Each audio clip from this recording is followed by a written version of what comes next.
अब घर लक्का जवान छोरो छ, बुढी छे, काम न काजकी सासू छिन्, अनुहार नपरेको सालो छ, तर काम गर्ने बेला मै बुढाले गर्न पर्छ, कसैले गर्दैन।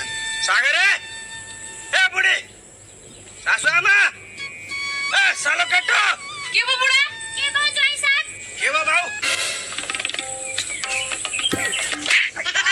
बाउ भन्छस्, बाबा भन्, बा भन्, फादर भन्, डेडी भन्, पिताजी भन्, इज्जत गरेर बोल्न सक्दैनस्? किन बोलाएको भन त? यहाँ बस त पहिला तिमीहरू।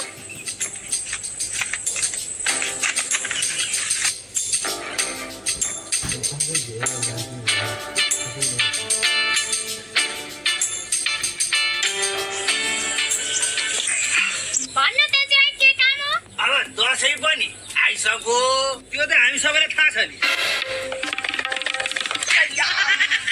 भन त भन, तिमीले के भन्दै थियौ?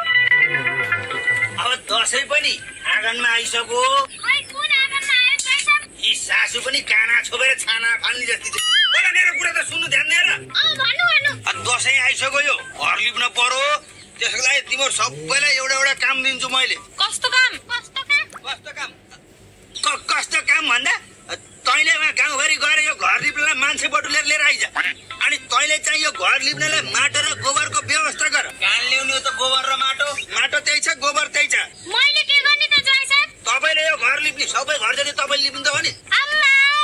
ल सबै आफ्नो काममा लागिहालौ त। ल छिटो माटो र गोबर तयार गर। ल तपाईँले पहिला मान्छे खोज्नु न। अब म पनि यसो गाउँ डुलेर आउन पर्यो, थाकियो यत्रो भन्दा। म पनि जानु पर्यो अब।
दसैँ खर्च त दिनुपर्छ है। ल छिटो गरेर आएछ है त। ल